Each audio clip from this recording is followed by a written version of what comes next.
So we're just in the process of putting things back together in the Lotus. I've just put in the radiator there. There's supposed to be something supported at the bottom there, but I haven't got it on this car, so I'll have to see if I can find it or order it. But yeah, it's quite awkward to get in. It's really a bit of a two-man process. I had to remove the fans from there because it wouldn't. These are a bit thicker and it wouldn't pass over the oil cooler, but hopefully there's enough space to get them in. It looks like it will just pass over this pipe here, but I'll try that. And then secured by these two bolts here. Yeah, I've got my father back here as well to help me out. But, yeah, it's pretty much a two-man job to get that in. It's very awkward, but we managed it anyway. Doesn't have a registration number. Not yet, no. What was the original one? UK? Yeah, it's an E-reg, I think. What? An E-reg. Yeah. So the fans have gone in place here, and I'm quite pleased with the situation here because I thought this might be too thick and it would interfere with the oil cooler and the pipes, but it's not even touching the pipe there. So I'm pretty pleased about that. It's something I was very worried about. So I'll just finish bolting those up for the fans. So the fans are both in place now, and the next thing I'm going to do is replace this oil filter here. So that's going to screw off there, and the new filter's there. I've already lubricated the seal there, so that just should screw back on.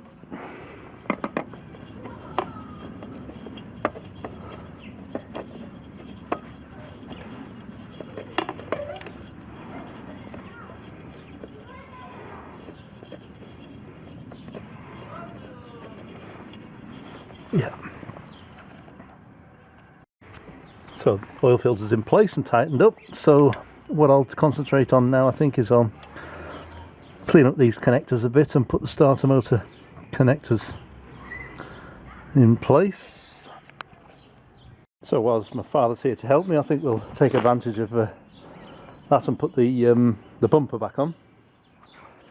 So yeah, there it is ready, and proceed to do that.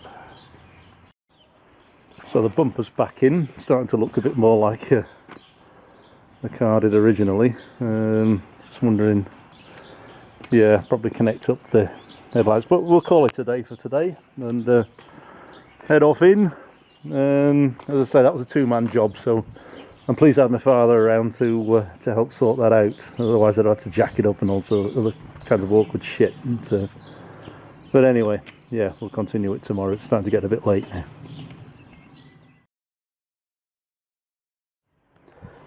So I'm in the process now of replacing the cooling pipes. Some of the old bits here, they're still lying around, and some of these new bits are not quite cut to size.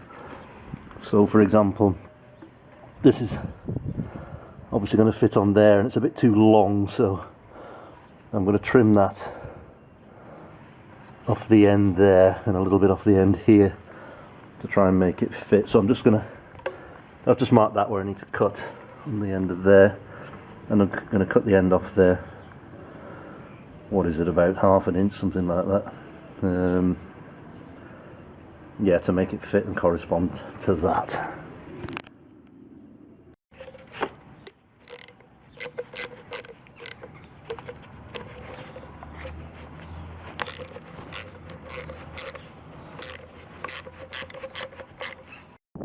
Yeah, that's a little bit too close to the shroud there for me, so I think I'm going to shorten that even a little bit more. Take maybe another ½ inch off there, I think, to yeah, pull it away from the fan shroud a little bit.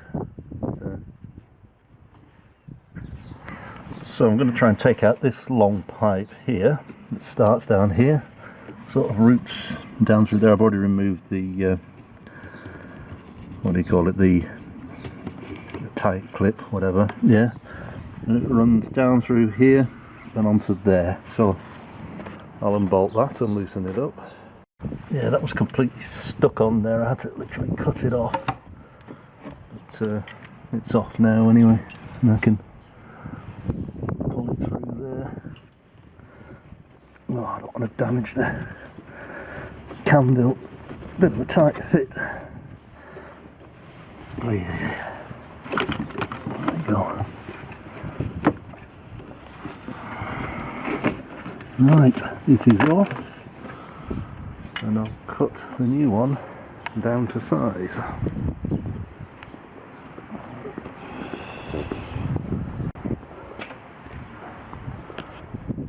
So I've put a Jubilee clip on that one there. I've still got to buy some more to fix the one at the bottom to the radiator there. Another one there, that's not, that one there is not secured properly. I think it's damaged slightly. That long pipe is now in. I still need another Jubilee clip there. But I am seeing here one thing I did forget to do before is there's actually an electrical connector that's fallen down here. And that fits on the back of the engine. So I don't know if you can see that properly down there, but there is an electrical connector here and it goes onto the back of the engine. There's something down there, I don't know if you can see the ends of it there, but yeah, I'll just sort that out now. I'm going to concentrate now on these two pipes here, so this one and this one. Obviously that one goes to the heater there, and this one, yeah, it goes to the back of the engine there. So I'll remove these two now. So these two pipes are now on, although I do need to buy 4 new Jubilee clips for that. So there's only 2 left to do. There's this one here, which looks a little bit awkward. Probably I should have been better doing some of these jobs when the engine was off the car. There's a very small one here, which also looks a little bit awkward. But I'll see if I can get those 2 off. Ah, yeah, sorry, and also there's the one that connects to the coolant reservoir here, which goes to there. That's a bit easier to do. But yeah, let me get on with those. Put all the clips in place now. So those new clips. Yeah, this pipe's also new. Put that in place. That one there. This one here also goes to nowhere. It basically just drops. It's an overflow and it just drops out to the bottom of the car there. I'll probably put a what do you call it? A tie plastic, whatever you call them, holder on there just to keep that in place. Yeah, the last thing I've done here is wired up the starter motor. So, and plus the alternator cable, which all goes in there. I cleaned them up a bit with the sandpaper. This, it took me a long time to figure out where that goes, because on the video I made to remove the engine preparation video, I didn't actually film where that came out from, but it actually comes out with the carburetor. So, which I think is going to be the next job now, actually, to put the carburetors on.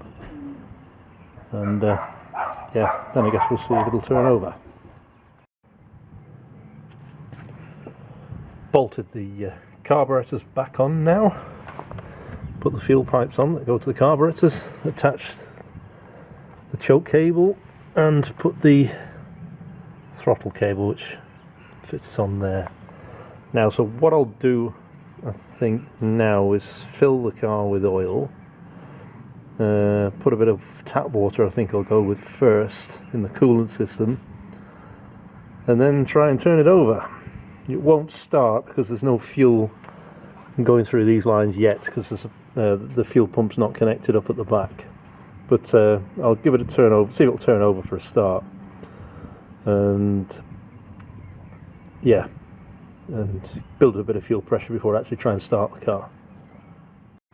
Put the carbs back on, and about to fill it with engine oil, a bit of water for coolant, and I'll check the leaks, if there's any leaks in the coolant system, before filling it with antifreeze and all that stuff. So I'll drain it and then fill it with antifreeze afterwards.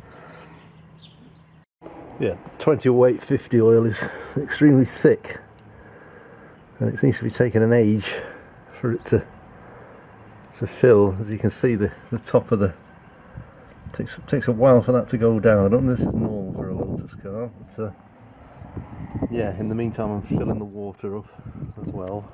So well, it took a good 15 minutes or so to fill that with oil. It took ages for this thick 20 weight 50 oil to go down there, but it has gone down now. So what I think I'll do is I'll put it off the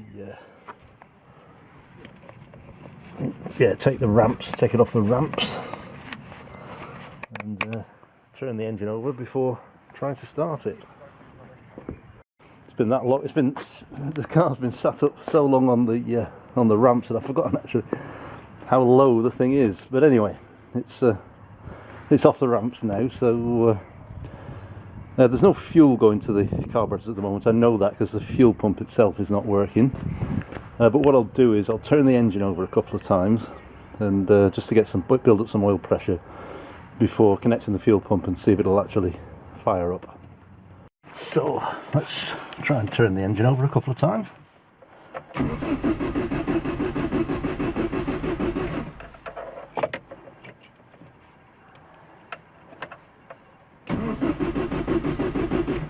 Okay,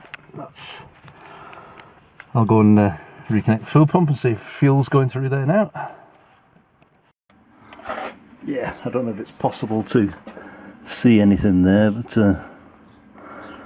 yeah, I'll just connect positive terminal of the fuel pump there to the battery. Hang on a minute, I'll just put this camera down.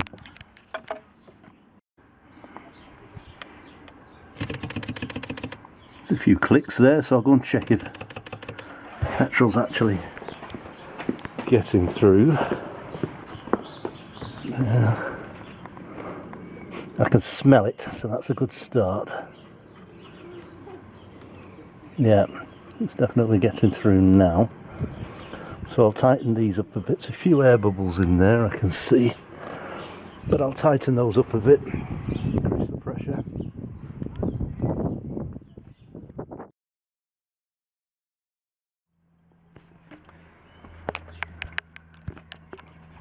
So the the question after putting it all together is, would the thing start? And the simple answer was no, it wouldn't start. So yeah, I gave it a few twists of the key and nothing at all, and I could see that it wasn't even threatening to start the car. So yeah, obviously it was time to do a bit of diagnosis about why it didn't start, and I quickly established that there was no sparks getting to the spark plug at all. So after changing the ignition bits and all that, then clearly either I'd done something wrong or something wasn't in place or something like that. So yeah, probably I'll conclude this video here and now, and in the next video I'll actually show you the diagnosis of how I got it to run. But it does run now anyway, quite pleased with that. Fortunately you'll have to wait till the next video before I show, but it's one of those eureka moments, you know, all us classic car guys, we love it at that moment when it does actually spring up into life.